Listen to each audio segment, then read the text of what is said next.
Donc, ce qu'on va découvrir tout de suite, c'est la nouvelle chronique de Yan Min, dédiée ce coup-ci à une prospective au niveau de la science-fiction, comment les grands univers de science-fiction voyaient le futur.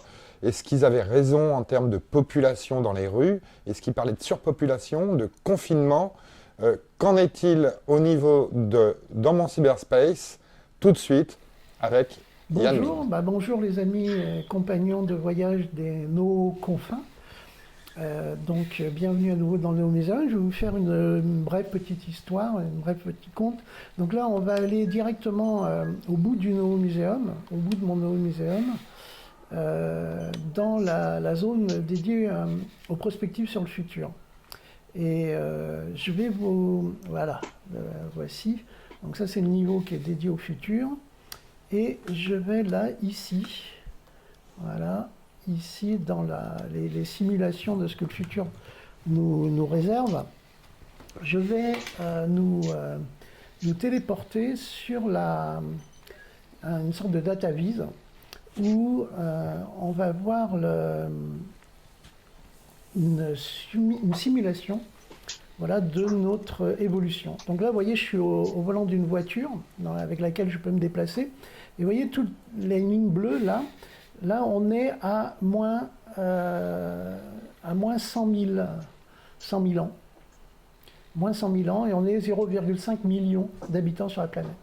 Et donc là, je vais avancer. Et donc là, je suis en train d'avancer sur la ligne du temps. Donc là, j'avance dans l'histoire du vivant, l'histoire de l'humanité. Et là, tout au bout, on va commencer à se rapprocher avec ma voiture. On va commencer à se rapprocher, voilà, hop, de l'époque contemporaine. Donc là, vous voyez, on est à moins 5000 ans, on est 20 millions d'habitants. Là, on est à 400 ans, on est 200 millions d'habitants.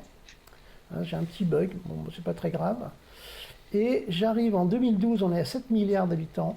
2050, nous sommes à 9 milliards d'habitants. Alors, je dois avoir d'autres vues caméra, voilà, qui nous permettent de voir l'ampleur de cette progression. Hein.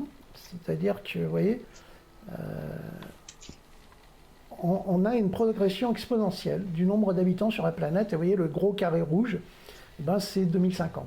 Nous serons 9 milliards d'habitants. Et alors ça me sert en fait à simuler, à montrer que la période de confinement qu'on est en train de vivre en ce moment est en fait une sorte de préfiguration du futur. Alors on va aller dans un autre niveau que j'ai conçu exprès, que je viens de modéliser, qui est mon niveau spécial Blade Runner. Voilà. Donc là je démarre mon niveau spécial Blade Runner.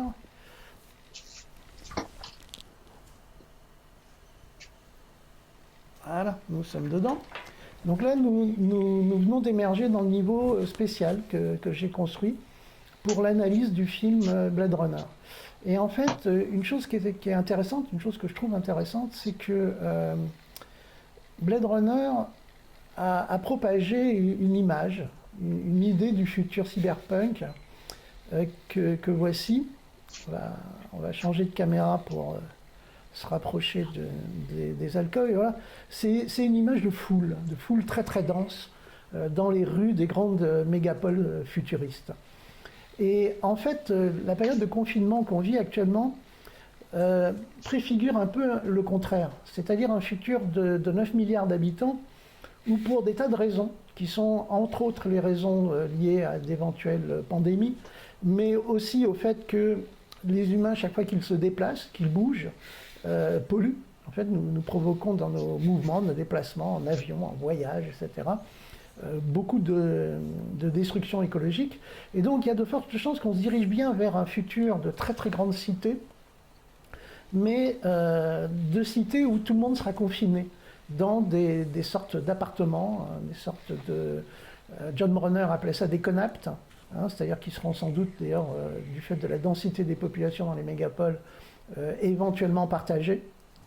Et nous vivrons en dématérialisé, à travers des systèmes haptiques des systèmes virtuels, d'immersion virtuelle, qui nous permettront de nous immerger dans le cyberespace. Et ce qui est intéressant, c'est que cette image-là d'une humanité confinée dans ses appartements et connectée en réseau avait déjà été prévue, imaginée dans la science-fiction par un auteur emblématique qui est Isaac Asimov. Oui, juste une aparté. Dans son roman Les androïdes rêvent-ils de moutons électriques, de Philippe Cadic,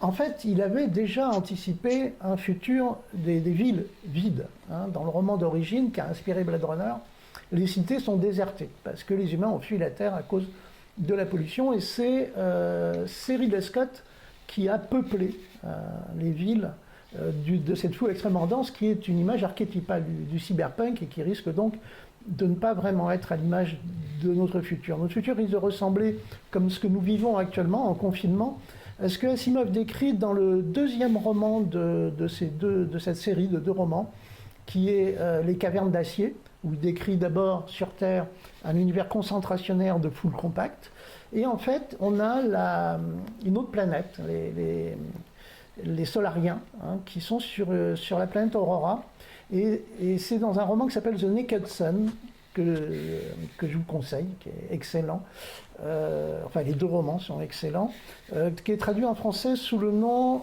Face au feu du soleil. Donc on a Les Cavernes d'Acier, le premier tome, et Face au feu du soleil, et dans The Naked Sun, Asimov imagine une planète, qui est la planète Solaria, où il n'y aurait que 20 000 habitants, qui sont chacun qui sont devenus agoraphobes, et qui ne communiquent plus, qui n'ont de relations avec les autres qu'à travers une sorte de cyberespace. Il n'appelle pas ça le cyberespace. Le mot cyberespace va être inventé en 1983 par William Gibson. Mais un réseau qui préfigure le réseau Internet, un réseau de hologrammes, où les gens communiquent à travers des hologrammes. Et en plus, ils sont devenus agoraphobes, c'est-à-dire qu'ils ne supportent pas la proximité et la présence d'autres humains. Et donc la dystopie vers laquelle j'imagine que nous nous dirigeons, c'est un peu celle-là, que nous sommes déjà en train de vivre en ce moment, cette préfiguration. C'est-à-dire que nous ne serons pas 20 000 humains uniquement sur ils sont, je crois, 20 000 humains et 200 millions de robots. Nous serons très certainement 9 milliards d'habitants, et avec des milliards de machines pour nous assister autour de nous. Et nous serons, je pense, très certainement confinés dans des espaces privés, en périphérie des grandes mégapoles. Parce qu'en fait, on le sait, les humains convergent on sait que les 2/3 de l'humanité sera concentrée autour des grandes mégapoles existantes.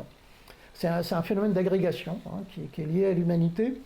Et l'autre problème, c'est que le rêve que nous avons tous de petites maisons écologiques dans la prairie serait en fait une catastrophe écologique. C'est-à-dire si nous étalons les 10 millions d'habitants, par exemple, de Paris, autour de Paris, on va bétonner toute la Beauce. Donc je pense que c'est une vision dystopique, que nous nous dirigeons bien vers un futur où nous allons ouvrir. Alors ça, c'est le rôle de la télévision. C'est-à-dire que comment avons-nous pu empiler des millions de gens dans des cités plus ou moins médiocres au niveau architectural en périphérie des grandes villes? C'est parce qu'il y avait la télévision qui permettait de s'évader en dehors de la médiocrité de notre environnement quotidien. C'est une réflexion inspirée de Marshall McLuhan. Le message, c'est le médium. Et donc, nous sommes là, en ce moment, avec la réalité virtuelle, les casques de réalité virtuelle, avec les réseaux, avec les mondes persistants, les avatars. Nous sommes en train de fabriquer actuellement la télévision de demain.